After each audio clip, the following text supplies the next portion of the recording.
KIFCAST. The KIFCAST. We're back, and guess what, Bonesy? We are back in a new location. We are back. We are back. Beep boop bop. Anyways, this is the KIFCAST, and we're back at a new spot. We haven't recorded here ever before. First episode at the new KIFCAST. What are we calling this thing? The KIFCAST Studio?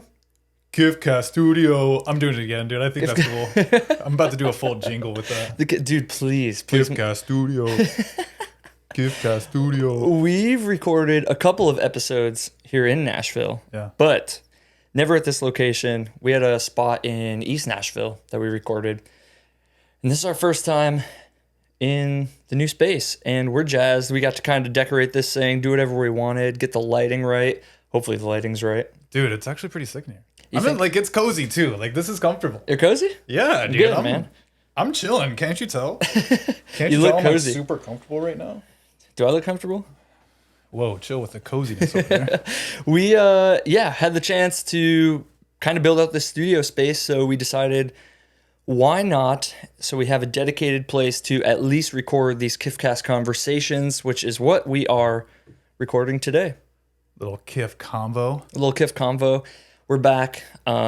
If you've been a watcher, a viewer, a listener so far, appreciate you. We're still growing this thing, still trying to figure this thing out. But Thanks, Dad. Thanks, Dad. Thanks, Mom, for watching. Thank you, Mom, so much.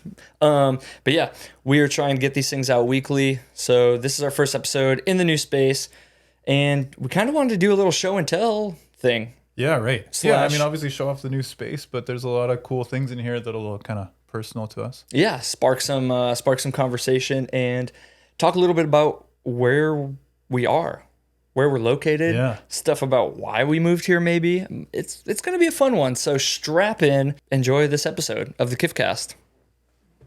And that's all I have to say to start. Dude, we're in it now. Welcome. But yeah, welcome back to the KIFCAST. If you haven't already, subscribed, follow. I don't know what else you can do. All those things you can do on the streaming platforms. Yeah. Bones, let's dive right in. What are some of the things? I know we have one of your hockey masks here. Yeah. That's not one you've played with recently, is it? No, this is one that I used to play with a very long time ago. And then actually my buddy Michael painted that for me. It's a pretty sick little paint job, nothing too crazy, but yeah, he just kind of wanted to give it a shot, paint something, and I had that mask laying around, and looks pretty sick, man. I think it turned out great. Dude, it looks great. What does it say in there? It's the LaFave logo, kind of ghosted into the word bones there on the chin. I love that. Bones. Yeah, dude, I love like a very simple, bold looking mask. Like design. paint job. Yeah. Yeah, I know we literally always reference Kaz somehow on this podcast so far. But he had one, I guess his last few with Lexan were so sick because they were simple designs. Some of them were a little bit more flashy, but the one he had this year was just murdered out and like super matte, very simple logos on the side and in the center. But yeah, it looks sick. Dude, simple, bold, easily recognizable. That's another thing because, you know, especially in the goalie mask world, it kind of gets a little distracting where it's like just way too complicated. It's kind of hard to really tell what's going on from a distance, but when you see it up close, there's a ton of detail. But, you know, something like this, very simple and bold, and kind of creates that unique look that people can notice right away. Yeah, that's sick. Is there any like specific goalies in the big leagues that you draw inspiration from when you go and you're like, all right, it's new mask time, I got to get a new paint job? Not really. There was a mask that Malcolm Subban had when he was playing with Vegas. It was super simple. Like the cage was kind of outlined, and then he had Vegas written in these kind of boxy lettering going down the middle of the mask, and I thought that was so cool. So I ended up getting a mask to kind of look similar to that at some point. Yeah. But it's like, you know, there's always somebody in the league that kind of comes out with something that looks so sick and simple, and it's just like so cool to reference. Lately, like paying attention to playoff hockey, obviously Stars. Paying attention to Ottinger a little bit. Yeah. His is pretty cool. He's got the little otter. Yeah. It's definitely more chaotic and it's more sparkly. There's a little bit more pizzazz, but it is cool. Everyone kind of has their own story like embedded in their mask, right? So I kind of like that. And I like that goalies have that freedom to express themselves that way. Dude, that's really kind of it. It's a way to express yourself and a way to kind of like you said, tell that story. And you know, a lot of guys have a lot of cool different things put on their masks. It's really cool to kind of see the different stuff people come up with. Yeah. I noticed we have some hockey pucks you brought over too. Yeah. What's that? That's an NHL one? Yeah, so that top one, this is actually the puck from the Florida Panthers. When I went and did that goal of a lifetime competition.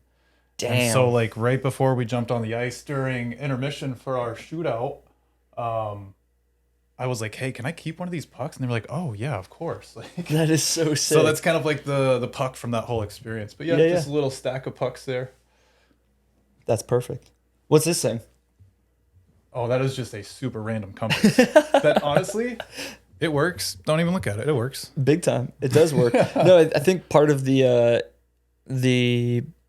deal with this studio space was like, let's figure out how to cram. And if you're watching, you'll probably notice there's actually not that much stuff. We still have a lot of blank space, but the deal is kind of like, how do we cram all of our interests into a 16:9 camera frame? And this small space. I mean, this is literally a spare bedroom, and we don't have a ton of room, but yeah, we got a lot of stuff going on. We have cameras, records, headphones, camera lenses.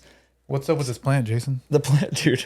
Jason, I wish there was a story behind the plant, if I'm being honest, but it was just at Target, and I guess the story, if I was to make one up, would be that it spoke to me. It looked nice, and it looked like it would fit on this shelf really well. Oh man, I tried to put you on the spot, and you handled that perfectly. It looks like it spoke to you. I didn't know. Yeah, I was like, actually, I was in Target, and I couldn't remember how big all these shelves were, so I was like, I think that'll work. And we ended up cutting off part of the shelf. If you're watching, top of the shelves cut off. But yeah, then we got the vlog camera, which I realized should have been on angle 2 today. But it's not. It's on a busy shelf. Yeah, it's busy. It's sleeping. It's in standby mode, whatever you want to call it. But this is the vlog camera. Dude, you bust that out in so many different places now. Like just the amount of traveling that camera has done alone is like pretty impressive. It is interesting. I need to stay on top of the vlogging, especially moving forward this year. But yeah, it is interesting to kind of think of it like that. And somehow it's still in pretty good shape. Like I've definitely dropped it quite a few times in airports, and actually it happened the other day in Dallas. Oh, did it really? Oh, yeah, you dropped it. Yeah, getting out of line. Oh, you dropped it at a Preds game too. I remember that. Did I? Yeah. Just full on drop. Yeah, it's survived quite a few drops. That might be why it makes noises when I zoom in, and it sounds like the sensor like clunks around, but whatever. Beat that thing up. Are you a big Sony guy? Like I've noticed you got a lot of Sony stuff. Yeah, so I kind of made the switch to Sony probably like 2017. Yeah, I was always a Canon kid. I grew up. I'll never forget my first like legit camera, I guess you would call it. Yeah, dude. Or like, yeah, legit camera was a Canon 60D. And I remember just being like, I think I was probably 13 or 14 when I got it. And it had 60 frames. You know, you could film in 60 frames a second. That's slow-mo. And so to me at the time, it was like, oh my gosh, this camera that's obtainable for me as a kid has 60 frames a second, which, you know, you think about like frame rates now and you're like, 60 frames 240, you can do it with a phone now. Yeah, it's nuts. But I remember like testing it for the first time with like my trampoline, like me and my friends jumping on the trampoline. You're like, dang, it looks so crisp. Yeah. So had Canon for a bit, and then played with some 6Ds, 5D Mark IIs at the time. Never owned them, but had friends within the bike world or like shot with them. Yeah. And then I think like a 1DX I shot with for a bit. And then in like 2016, I bought a crop. I think it was the A6500 or 2017, sorry. A6500. And the shutter speed, like the fact that you could take stills at like 12 frames a second as a like small light mirrorless camera, 24 megapixels. And it was literally like not much bigger than this vlog camera. I was sold, and it was super light. It was, I mean, it still had obviously the electric viewfinder and everything. But But yeah, and then I got a A7 III. Dude, that thing's a beast. Yeah. Like I'm just getting into the whole camera thing. So Mm-hmm. like, you know, obviously you went through that whole phase already, like Yep. learning everything and getting everything dialed in. And now you have your A7 III, you said? Yep, A7 III, A7R4, and obviously all of them. Some are more for film, some are more for photo. This little guy is the perfect little vlog camera because, like, obviously it's tiny. It's not the best camera in the world. It's not really supposed to be, and vlogging isn't really that for me. It's Yeah, kind of right. just like point shoot, be a dad cam, Dad and cam. Was it Phil that was calling you out for that? He's like, yeah, yo, dad cam is he's like the out when we dad were in cam is Denver. out. That was so fun. Yeah, so that's kind of like the stack, I guess, and then obviously a bunch of lenses and whatnot. But yeah, once I converted to Sony, I was like, all right, I already have this money invested in lenses. Everything else, there's probably no turning back. But also, Canon comes out with something sick, and I'm like, shit, should I do Yeah. it? Should I do it? Should I make the switch? But It's kind of a big deal, like picking your brand and sticking with it, right? yeah, it's kind of like I feel like for a lot of people, it's like a lifelong commitment. And then there's always within the camera world, it's like, oh, you're a Sony guy, you're a Canon guy, Yeah. and so on. But yeah, I feel like it's once you brand yourself as like a Sony shooter or a Canon shooter, or I guess Nikon, yeah, that's kind of what you stick with for a while because you just invest so much. Would you say that's almost like the Apple versus Android kind of conversation? Like, Oh yeah, are there people that are diehard in their brand and they Oh, yeah. refuse to even acknowledge the other? for Like, sure. oh man. For sure. But I mean, the thing with that is like there's not just two camera options. You know, it's not like Sony versus Canon. I mean, to a lot of people, that is all there is because it's like Sony makes the sickest stuff and has the latest and greatest. Canon has the sickest stuff and makes the latest and greatest. But yeah, there's definitely people who get a little excited Yeah. about their brands and they're passionate. Oh well, man, especially like today with media being such a big deal. I mean, video, Yep. photo, it's become a lot easier to get into, Yep. but obviously like you pick your brand, you stick with it, and Yeah. like you just rip. Yeah, a lot of it just comes down to that the simple fact of, like I said, the investment. It's like you have, I don't know, like I have a G Master lens. I don't go too crazy with lenses. I have a couple that are like, you know, pretty nice lenses, but I've had them for like since I got my first full frame Sony Yeah. camera, and you know, they're one's like a $1,800 lens. It's a G Master or whatever, but it's those things that make it kind of like, all right, I'm a Sony guy now because I'm not going to go do this again in a couple of years with a Canon lens and so Yeah. on. So, yeah, I'm kind of dealing with that now where like I'm planning on investing in a nice camera soon. And after being exposed to Sony so much, like Yeah. hanging out with you, I got a couple other buddies that shoot with Sony. Yep. I'm like, all right, well, that's kind of just like the path that I want to go down. So it's like I'm kind of like I said, I'm at that phase now too, where I'm like, okay, like where do I start? What's a Yep. good starting point? And I don't know, I'm already kind of stuck. I'm a Sony guy already. let's go camera shopping, man. That sounds dangerous. Yeah, it's horrible, especially right now. I'm in the like, I'm kind of thinking about upgrading the. Whoops, sorry, I hit the mic. I'm kind of thinking about upgrading the vlog cam. I need to vlog more though. I get excited because I'm like, maybe I do what everyone does. I go, Right. maybe if I upgrade to a full frame. Sony just came out with a sick new full frame vlog kind of geared camera. It's hardly bigger than this. Could use all my same lenses. Maybe, just maybe if I upgrade, it'll give me the little push that I need to continue vlogging weekly like I Oh, want. man. And then I don't know. I need to just be better about it.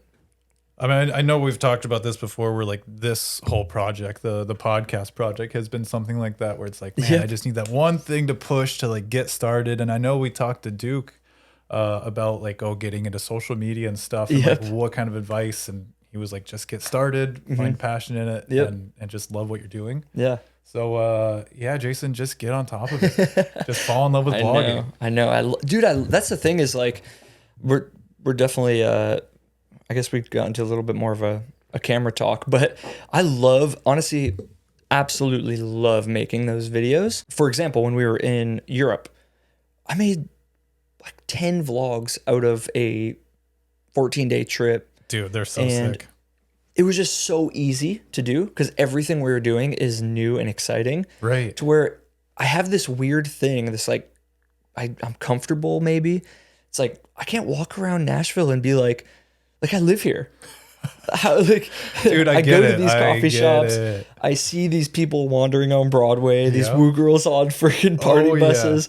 So, but I know we've had this conversation before, to your point of like, man, people are excited to see that stuff. Like people who haven't been here are excited to see that stuff. So I need to just get on top of it. And kind of just having this conversation on camera now. So maybe the accountability when I go to edit this, I'm going to be like, frick, I need to do it. But It'll be out in the world, dude. it will be. But yeah, I think I just need to jump on it and get excited. When you're on trips, it's so easy. Everything's yeah, of new. course. Everything's exciting. Everything's, just something you haven't seen. So you're just like, oh, check this out. Oh, we're doing this. Oh, we're doing that. But Yeah, and you could be a little more like ballsy, I guess, where it's like, I'm never time. gonna see these people again. I don't live here. that's the thing. I can be a goof and bust out a vlog camera and like talk to a camera for a second, which is like so hard to do. Like people that have been doing it for years and got really good at it, like Yep. after trying to do it, hats off to them because that's not easy. Dude, big time. Especially when we were in Europe. It's like definitely none of these people speak. I mean, everyone speaks English in Europe, or a huge majority of people speak English in Europe. Right. But at the same time, you kind of put it in your head that, again, no one's going to see you ever again. And two, I don't know, you get in a sick headspace. I think it's a really exciting headspace because Oh, you jump into tourist mode and it's like I feel like, especially on any kind of trip, once you accept the fact that you are a tourist and you allow yourself to do touristy things and you can just enjoy it, like makes everything so much better. So same thing to the point of like vlogging on a trip. It's like, I'm a tourist. Yep. And I know a lot of these Europe vlogs that you made were kind of like cataloging your trip. And yeah. I mean, it's cool for me to even go back and watch those because obviously like being a part of it and like I didn't vlog any of it. Yeah. So like a lot of these moments that you captured was like really great for me to go back and watch too. That's the huge thing is I think maybe that could even be why I don't lose interest. I just lose inspiration. But I think that's the thing is when I'm doing those things, they're so new, so exciting that I'm like, I have to have this moment forever. Yep. So again, it comes down to me cataloging those moments. And then now I'm just like, I'm in Nashville. I'm home.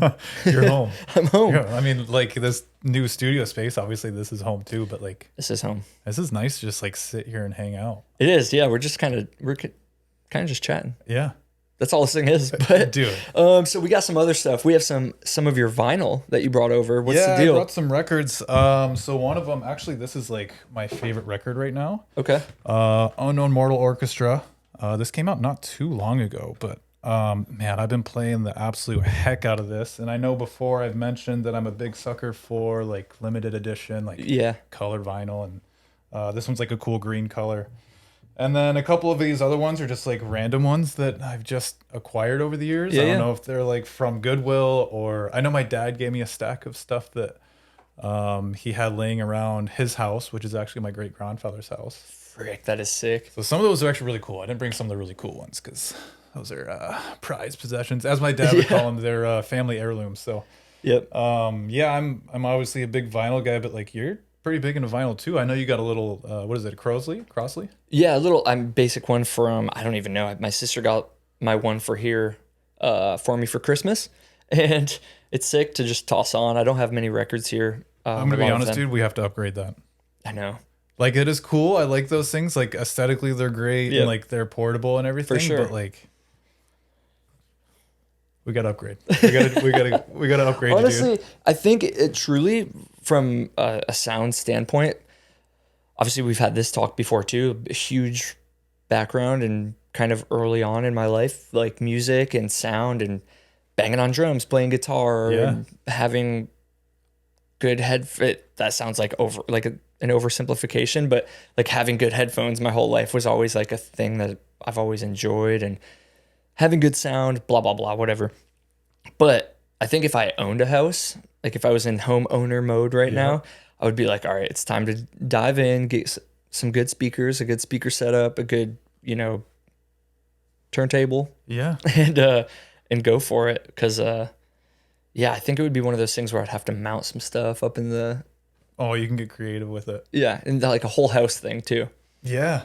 That would be exciting. Dude, I had this idea to somehow wire speakers that are like Bluetooth or whatever the case may be, so that they play in different rooms of the house through my record player. So like whatever my record player is playing, it's playing sound in other rooms. You have that now? No, I don't know how to make it work, but I would love to make that happen. I don't know, like I started talking to about it, or I started talking to some guys at work about it. Yeah. And some guys that are big into, like audio and I love it. music recording and stuff like that. Yep. And they're like, we have no idea how to make this work. I wonder if that when we had a shop, the Sonos speakers were really rad, but I don't know if they would connect to your current system. That's the thing. And I know you have those really sick. What are those? Those like vertical speaker stacks, whatever they're not called. like towers, but yeah, they're like I forget what year those are. They're old, like big, tall speakers from. Really? I'm gonna say like 80s, maybe. Seriously? Yeah. Oh, sick, dude! Remember when we story time? We went to Stockholm, Sweden. We walked into that audio store, bro. and both of us were just like, "What's going on? This is the sickest place ever." Yes. Nothing in there was less than like $4,000. But the little Swedish dude was so excited to share everything with us, So and pumped.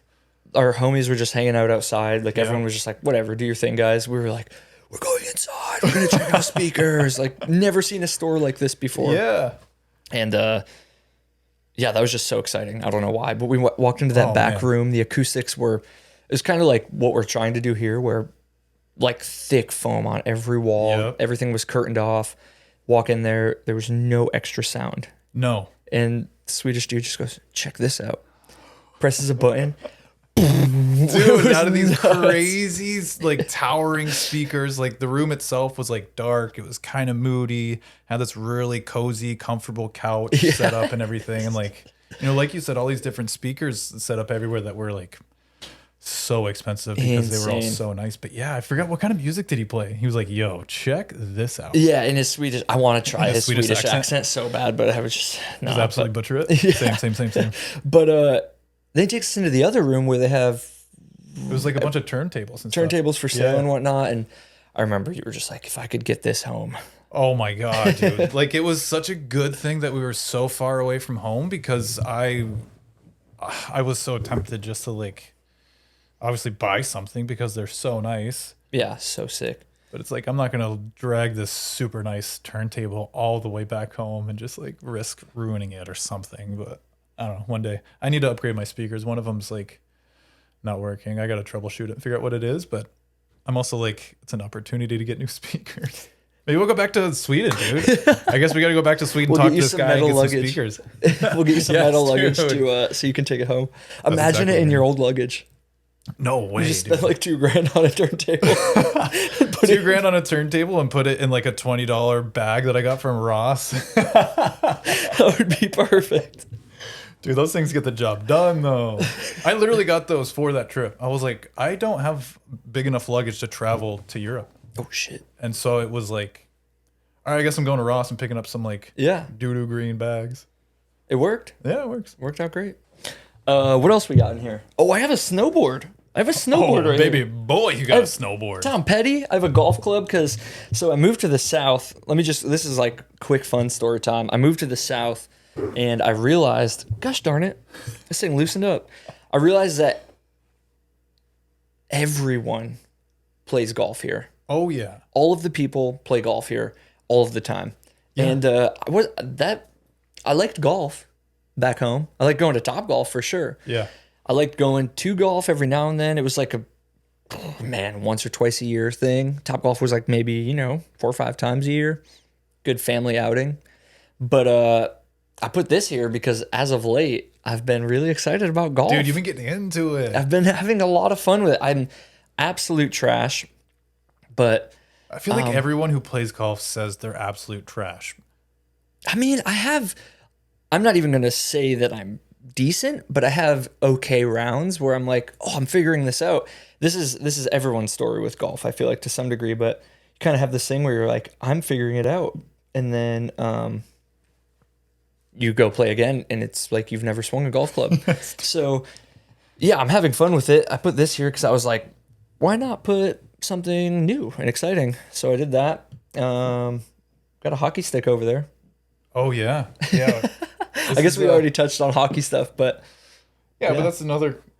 Dude, we've gotten you on the ice how many times now? 3, 4, 3. 3 or 4. 3 times. That first time jumped out there and I was an absolute idiot jumping around like a absolute buffoon. In the having a blue good time. Jofa suit. Oh, dude, it's so fun. It's so fun. I love when you skate out. I'm an idiot, dude. When you're in goal, I'm just like there with a camera like this. Yeah, right. When you skate out, I'm like, dude, let's pretend to know how to play hockey. I'm jumping around. I'm throwing my stick over the glass. Like, Yeah, I love it. having a good time. But it's been fun, like getting you to jump out there and skate too.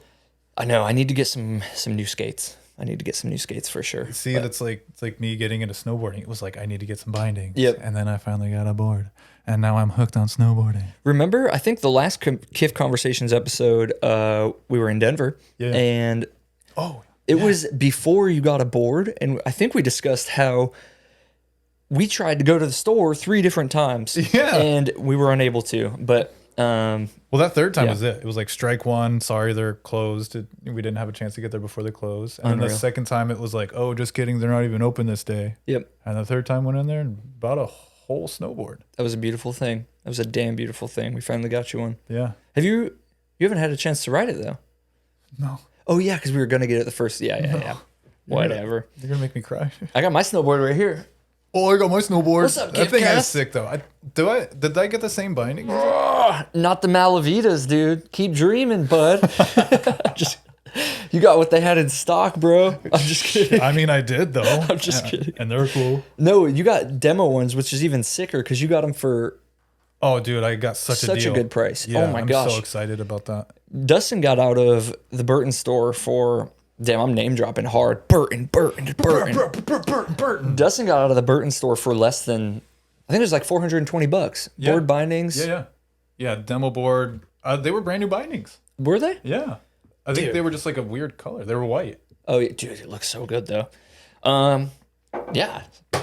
No story time for this one other than I've snowboarded my entire life, and I thought, why not also throw my snowboard somehow in frame? And this is it. This is the one I've been riding for. One of the ones I've been riding for the last couple seasons, and I love it very much. And I'm a big Burton guy.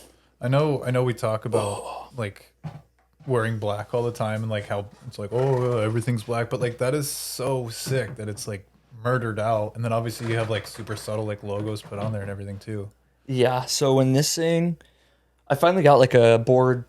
So I know I mentioned to you, but boards are kind of, not all of them, and of course you can ride them on anything you want, but there's kind of, different boards for different places. You have park boards, you have all mountain boards, you have backcountry boards. It's very interesting to me because like this is stuff that I'm just learning. Like even buying a board, you're like, oh, this is a directional board, and I'm like, okay. Yeah, and I mean everything to some degree kind of mimics surfing. Yeah, that's just a side note, but I love that so much. This was the first board I got specifically for like Jackson Hole trips or going to ride just a lot of snow. And Rip and pow, dude. Rip and pow, yeah. Phew. So actually it's not the first board I got. It's the first board that I like purchased because I previously have a history with another company that I rode BMX for that made snowboards. Is a whole other side story that you need to dive into at some point. Yeah, someday I will. But this one I purchased and it was all black, and I had an all white snowboard set up once. Did you? And I really loved it because obviously going through snow, everything's white, and it was just kind of. It's like you're just hovering through there. Yeah, it was just this weird headspace kind of thing. But all black. It's a simple base, simple graphic, but enough. It's very subtle. Yeah. It's beautiful. Did what I wanted it to do on the mountain, and she rides like a dream. So that's my snowboard. Dream riding. I kind of just did like a snowboard. What's in the bag? But without actually doing a snowboard. What's in the bag? But what else we got, dude? Yeah. What else do we got? Some of your headphones down here. Oh yeah, dude. Okay, like getting into records and record players and stuff. Yeah. I went down a whole headphone rabbit hole, and These are Grado Labs. I think that's how you pronounce it. But it's this company out of Brooklyn, and like the wood that the enclosures are made out of. I think that's what the parts are. But I'm pretty sure, if I read this correctly, it's wood from Brooklyn. Like they locally source wood from their area somehow. What? I'm pretty sure. I got to look that up. The 3 trees in Brooklyn. They're like, yo, there's 2 trees here. Guess what? Making headphones. We're going to sell it. We're going to sell the wood. Yeah, but they're cool. It's like a family business, and they're I forget what type it is, but they're open, so like sound comes out of them. Yeah. They're beautiful. They're gorgeous, and they sound really good too. And then I got this really cool wood stand there for them, so I can kind of keep them on display. And, Yeah. it's kind of a thing for me when I get a new record. It's like obviously listen to it on the speakers, but it's nice to just like throw the headphones on and like give it like a good kind of like personal listen. Yeah. And I'll open up like the lyric book and like go through, look at all the pictures, and it's just like a whole. It's an experience, dude. I kind of get into it. I love it.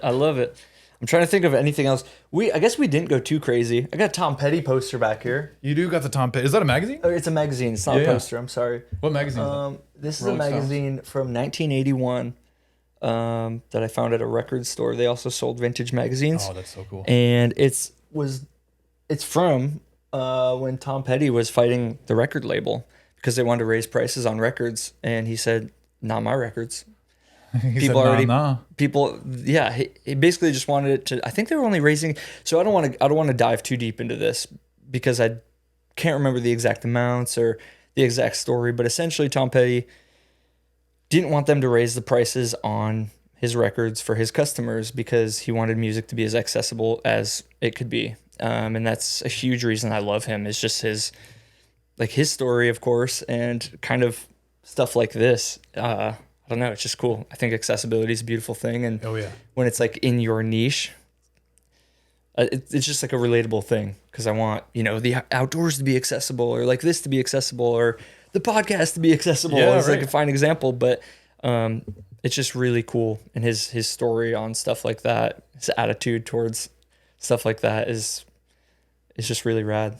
Like the fact that he took the entire record industry, which was a huge deal at that time too. Massive. Like the record industry now has obviously grown like crazy over the last few years, and kind of a big resurgence. But like at that point in time, like that was it. Like, nobody was doing that. No. Everyone was like, "Yep, you know what? The record company can make an extra $1 on every record." And I mean, you're thinking they're selling millions and millions of records, and millions and millions and millions of records. But yeah, it's just cool. I love him. He's my favorite artist of all time. So.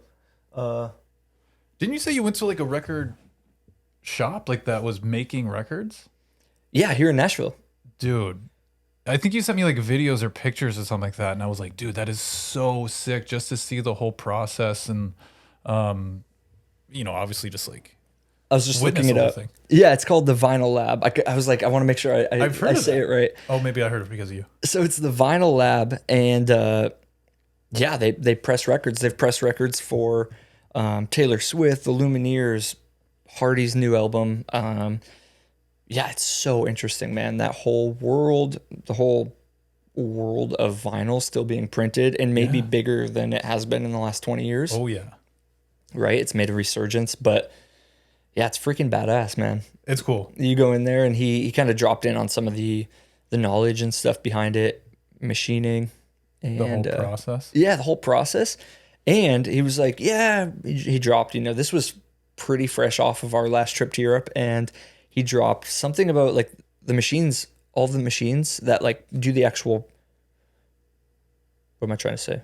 Pressing? I'm gonna edit that. All the machines that do the actual pressing are from Stockholm. Oh, no way. So I was like all excited, nerding out over that. But it was really cool, man. And I didn't realize that records are kind of made regionally. So like the Eastern US, it's kind of like he prints for this region, and another record shop up in Brooklyn or New York or something prints for that region, and one out in LA prints for that region. So he just mentioned, hey, we just printed 13,000 for X. I'm just going to use a random example, but we just printed, 13,000 for Taylor Swift. There's probably another company up in New York that's printing that's insane. 20,000 or whatever. So yeah, it's just a really interesting world, man. Yeah, I mean, like on the subject of Taylor Swift and vinyl records, like I'm gonna like whoever came up with the idea to make multiple versions of the same album is genius, because like it's the same album. Yep. And they just printed them. I'm pretty sure the same. I don't even know if the actual record itself is different. Maybe it's a different color, but like it's different album covers, so different pictures on the covers, and then I think on the back you can I think on the back you can put them all together and it makes a clock, I think, because the album is she midnight, for sure has that. which is incredible. Like that is absolutely genius to sell multiple copies of one album. And then of course she has such a big fan base, so people are going to go out buy all of these records to collect them. It's absolutely mental. Insane. It's genius. And obviously like it creates more interest in the vinyl space. So you get people who maybe weren't into listening vinyl in the past, and now they want to go collect these records, and now they have these records. So now they got to go get a new turntable, a new sound system. And it's nuts. It just continues to push the industry. And like, whether you're a big Taylor Swift fan or not, you have to give props to the fact that she really is like, pushing the vinyl industry in that, in that way, in that direction. For sure. All those bigger artists, man, they put their album out on all the streaming services. I don't even know. Okay. If you're watching, please let us know. You might know anyone. Do they still make CDs? Or should I say, I'm sure they still make CDs, but are artists still putting resources into printing CDs? I have to say, like, not as much, but I know they are still making CDs. And there's even some records that I've gotten in the past that came with the CD. Oh my gosh, that's sick. Yeah, it's like, oh, you get the record and a CD, and they usually give like a download code, so you can download a copy for whatever. Yeah. But obviously now with everything being streaming and cutting cost of a record down, it's like, well, you don't have to do a CD, but you'll see like big box sets that'll have like, multiple records, different colors with CDs and booklets and posters and stuff. But yeah, not a lot of CDs. I went through a big CD collection phase back in the day before getting into records. Did you ever carry around it was the Sony? It's not the Walkman. The Walkman. That was the. Did they make a CD player that was a Walkman? I'm pretty sure the Walkman was also a CD player. Like a full brand, right? Yeah. Yeah, because I had a lime green one I think it said Walkman on it. Dude, I want to say the yellow one was like the one. Yeah, it was like greeny yellow neon, whatever that is. I loved that thing. And remember, every time I would get a new CD player, it was like, this one doesn't skip. And then I'd be in the car and my mom would hit a bump and it would skip. Yep. I'd be like 8 years old, just pissed off, man. Upset. I probably wasn't 8 with a CD player. Maybe like 10. Dude. With a sick Walkman Sony CD player. See, I grew up in the era of LimeWire, so it was like you were making your own CDs, like burning your own CDs. Absolutely. And then just like sitting on the bus, like looking out the window, just like kind of sad boy, depressed and emo that like your life is so tough, even though like there's nothing difficult about your life at all. But yeah, dude, like I'm just picturing you as like a 14-year-old kid on the school bus, man, maybe a little bummed, listening to My Chemical Romance or something. Oh my god, dude, why you gotta make it so like relevant? Why you gotta hit so close to home? Full emo swoop, just staring out the window. Did you have a swoop? Oh yes, I had a swoop. That's amazing. Yeah. That's so sick. But yeah, dude, LimeWire was awesome. You never got like a perfect quality song. Oh, it destroyed your computer, and you were lucky if you got a good quality song. Yep. And but yeah, that was another thing. You put it into the CD player. You put I remember I definitely had skull candies at that point too. Oh, you had those skull candies? The over the ear ones, but they just like sat on your ear. They were the small ones. You were the kid with the nice headphones. Dude, they were like $20. Well, but back in the day, skull candy was like, whoa, you got nice headphones, dude. Yeah. Well, isn't that weird? Kind of skull candies they went through phases. Yeah. And they're like sick again, kind of. But I shouldn't say kind of. They're sick again. Anyways, no, back in the day when skull candy was like hot, this was when skull candy was hot. It was the same thing. My family was always just very interested in music and audio. So it wasn't really like, go buy cheap or like, the $1.99 ones, like as you're checking out, you was like, at least get skull candies or something. I don't know what the thought was. I was probably 10, 8. Yeah, right. But yeah, Good headphones, dude. Dude, you got to have a good pair of headphones. It's so fun. I mean, CD like players. now, obviously, it's turned into the AirPods. I keep seeing these Apple over-ear headphones everywhere. They're so expensive, and I have no idea how everyone affords these things. Because like The now, AirPods Max. yes, Yeah, they're sick. I've seen them so many times now, especially at the airport. I walk Yep. through the airport, and it's like it's all I see now. Yep. And after looking into them, I'm like, man, I kind of wouldn't mind a pair of those, but it's like, dude, they're so expensive. I've been looking into the same thing. Those are Bose. Again, to reference my upbringing, my family's always been huge Bose people. Yeah. Always, whole life. And Big Bose family, yeah, they love Bose. So I love Bose. of course. I think they're amazing. Yeah. So I've been on this battle between these Bose or the AirPods, but all the YouTube reviews that compare them Yeah. are like the AirPods blow the Bose out of the water. Really? And I'm kind of mad. I'm a little upset about it. And then there's this other You layer. want Bose to come out on top. I did secretly. Yeah. There's this other layer of the AirPods Max have been out for 3 years now. Oh, And I'm right. like, Yeah. I remember we Apple's- talked about that too. Yeah, they're ripe for a V2 or whatever. So I know if I go buy them, they're gonna come out with a new set. 2 weeks later, headphones aren't like phones where they're coming out all the time. Yeah, right. But it's 3 years, and that's usually kind of like new headphones. It's just time for a new product, Range. guys. Apple refresh. Please.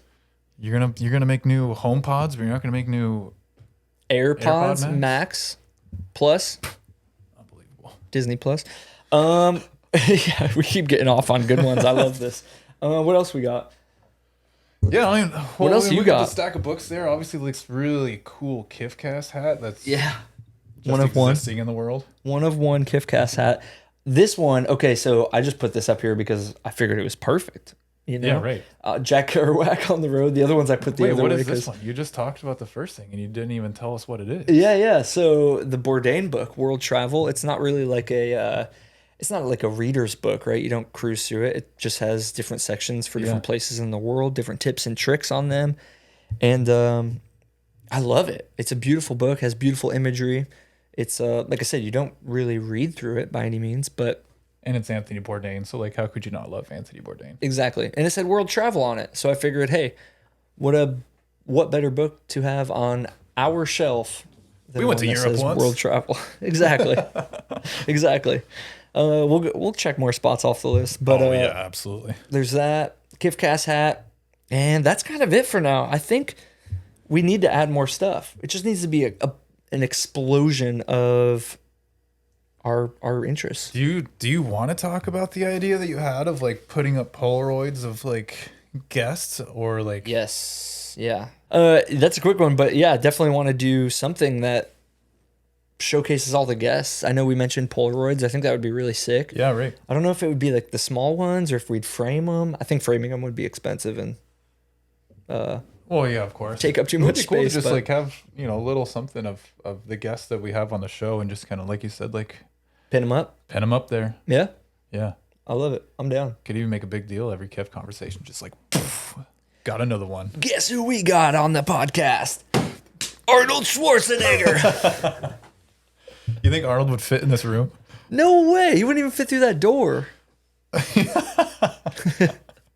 You get to the chopper. You to the chopper now. We get the Rock, and he just like takes up the entire room. We're like, so Rock. the Rock, Imagine if we got the Rock on the KIFCAST. big Dwayne.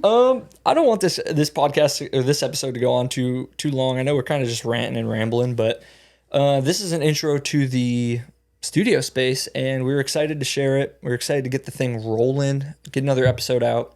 And is there anything else you want to touch on? No, man, I think we pretty much nailed it. Try to keep these short, but obviously we're kind of not good at that. We're not good at it at all. okay. We get excited, but Little bump, little sidetracked every once in a while.